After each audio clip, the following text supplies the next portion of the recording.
What's up everyone, this is SliferKing here, and today I'm bringing to you at last the deck profile for the Blue Eyes White Dragon update for March 2022. Although, admittedly, the support came out in early February. It's just, I haven't actually got around to making the deck profile yet. So, the Blue Eyes deck, fortunately I had pretty much everything to build it, which is good. So obviously I added the new support from Battle of Chaos. So yeah, in my opinion, the Blue Eyes deck, when I compare it to the other deck profiles, I'd say it's just about the most consistent deck I play. Like consistency-wise, as in the ability to get out of the monsters, high-power monsters. So yeah, I'll explain it obviously as I go through the deck. So I'll be going through like the main monsters, then the spells, traps, and that's so on. So let's start with the monsters. So first off, obviously, you have running the 3 copies of Blue Eyes White Dragon, because obviously who wouldn't.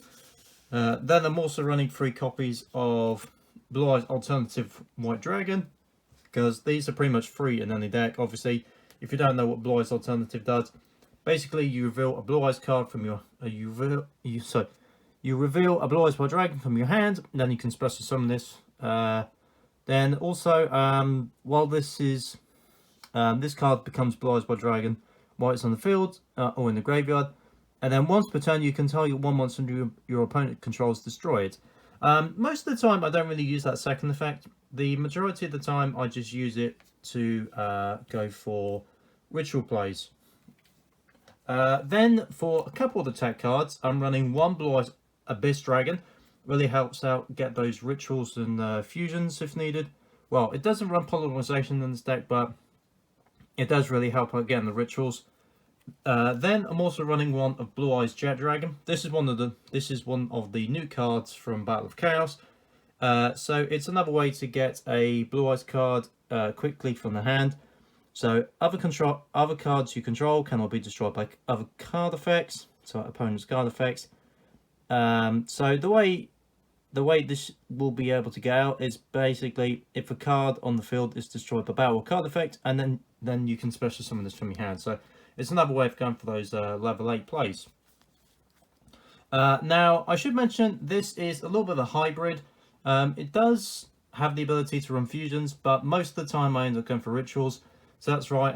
That's why I'm also running 3 copies of Blue Eyes Chaos Max Dragon and 2 copies of Blue Eyes Chaos Dragon. Now the reason I'm only running 2 of Chaos Dragon is because the majority of the time I end up going for Blue Eyes Chaos Max, because it is pretty much the boss monster of this deck. So yeah, but obviously having Blue Eyes Chaos Dragon also gives me a couple of other options as well. Then I'm running 3 of the new card, which is Dictator of D. So this is another way to. So this is a way to get Blue Eyes cards into your hand. Its first effect is while you control Blue Eyes monster, you can choose the attack targets. For your opponent's attacks. I don't really use this one that much. It's more the second effect where this card definitely comes into its own. So once per turn, you can send 1 Blue Eyes White Dragon from your deck or from your hand or deck to the graveyard. Then you can special summon this card. Then you can also discard 1 Blue Eyes White Dragon or 1 card that mentions it. Then target 1 Blue Eyes monster in your graveyard, special summon it. So this is a way to either special summon itself, which could maybe act as it could act as a level 4 Exceed play, but I don't use that. Pretty much the main reason you run it is for that final effect, where you can discard 1 Blue Eyes White Dragon and you can target a Blue Eyes monster in the graveyard and special summon it. So it acts as a little bit of recycling, I guess. Then I'm running 2 of Sage with Ice of Blue. Before Dictator of D, I was running this at 3, but I don't use it as much now that Dictator of D is in the deck. But it's still good to have 3. It's still good to have 2 other things. Same with the White Stone of Ancients, just another tech card. And then finally, because this is a ritual build, I'm also running 3 Monju of the 10,000 Hands, because this card is one of the best searches in the deck. So So when you normal or flip summon, you can add one ritual or ritual spell from your deck to your hand. And obviously we have 5 ritual targets and a lot of ritual spells, which I will get to in a moment. So there's the monsters. Now for the spells. So first off, I'm running 2 copies of Bingo Machine Go. I'm only running 2 copies because most of the time this deck I feel like is consistent enough that I don't need to run 3, so that means I can run other options. And obviously the other thing is, because we're running rituals, I'm also running 3 of Chaos Storm. So this is obviously the ritual card. I'm also running 2 advanced ritual art as well, just to give me a couple more search targets for Monju at 10,000 hands, and it has definitely come in handy a few times. Then I'm running 2 of Ultimate Fusion. So this is another one of the Battle of Chaos cards. So this card is a very good tech card. I keep saying tech card a lot. So this just gives me more options if needed. So if ritual's not on the board. So during the main phase, you can fusion summon 1 fusion monster from your extra deck that mentions Blue Eyes White Dragon or Blue Eyes Ultimate Dragon as material by shuffling the fusion materials listed from your hand, field and or graveyard into the deck. So that's why some of the fusions are really viable in this deck, especially the new one. CS. Also, then you can destroy face-up cards your opponent controls up to the number of Blue Eyes White Dragon and Blue Eyes Ultimate Dragons used from the field as material. So that's one reason to maybe use like Blue Eyes from the field, is because you get that extra effect. Then a couple of staples. Then running 3 Melody of Awakening Dragon as a searcher, 2 trade-in, so a little bit of a draw engine, 1 Cards of Consonance.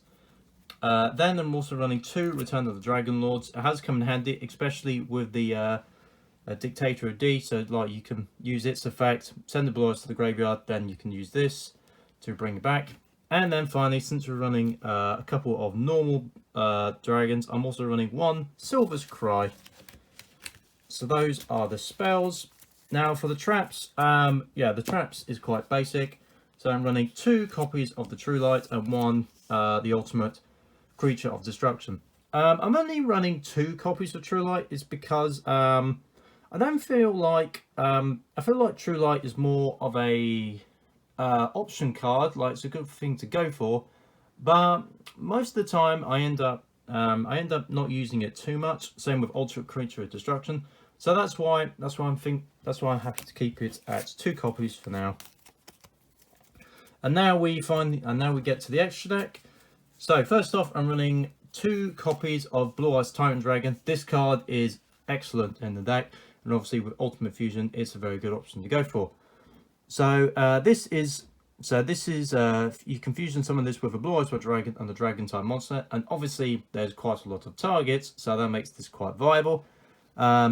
So you can either fusion summon it by attributing a Blue Eyes White Dragon equipped with a fusion monster, so I'd imagine that might be a Timaeus, or you can fusion summon it normally. This is unaffected by traps or effects. Trap cards or effects. This card can attack all monsters your opponent controls once per turn at the end of the damage step. If this card is battled, you can target 1 trap in your graveyard, set it to your spell and trap zone. So this is the main reason why I'm actually running True Light only at 2 copies, is because if you're able to bring this out, it can also recycle your trap cards. So that means you can bring True Light back from the graveyard. So it's a good recycling engine for the trap cards, and obviously it's in itself being unaffected by trap cards or effects makes it quite good. And also 3400 attack is also pretty good. Then for some of the other fusions, I'm running 1 Blue Eyes Alternative Ultimate Dragon. So this is effectively the I said Blue Eyes Chaos Max is like the boss monster. This is like the mega boss monster. It's one which I barely go for, but with obviously all the Blue Eyes and the fact that Blue Eyes Alternative also counts as a Blue Eyes in the graveyard, this is now more of a viable option with Ultimate Fusion. And finally, to wrap up the fusions, we have 1 Blue Eyes Twin Burst Dragon. So those are the fusions. now for the synchros, I'm running 2 copies of Blue Eyes Spirit Dragon, and also 2 copies of Azure Eyes Silver Dragon.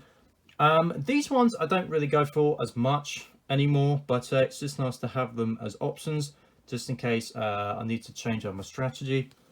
And then for some of the generics, we have a Stardust Dragon, a Stardust Spark Dragon, a Black Rose Moonlight Dragon, and then for the Exceeds, I'm running number 107, number 38, number 23, and number 46.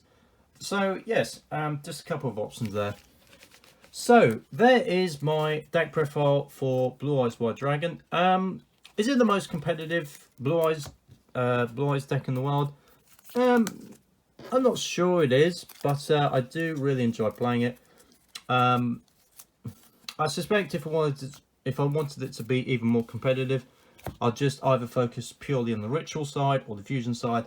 But like I said, I like the options. I like the variety of options going for either a ritual or fusion. Most of the time I end up going for a ritual, but because of the way Ultimate Fusion works, it means I also can go for those fusions as well. So if you've enjoyed today's deck profile for Blue Eyes, please make sure to like this video and also subscribe to know when my newest videos will be coming out. And also, like I said, whether I'll do more deck profiles in the future kind of depends on how this video and also the Dark Magician video a few weeks back does, because these are a little bit time consuming. Consumative. I don't know why I struggle saying that word. Yeah, it's a little bit of a timely thing to do deck profile. Getting all my words wrong. To do deck profile videos, because obviously there's the preparation time, there's the testing, and if I'm doing physical decks, there's also the cost as well. So yeah, just let me know in the comments if you would like to see some more deck profiles. I think one I probably will be guaranteed to be doing in the future is probably an update to actually I'm not probably an update to Crystal Beast, I say, because they are getting their new crystal, they are getting the new Rainbow Dragon in Ghost from the Past, so I reckon there's a good chance I might do an update for that. But other than that, just let me know in the comments if you want to see more deck profiles, because there might be 1 or 2 ideas I have. So I hope you've enjoyed this video, and for now, this is SliferKing signing out.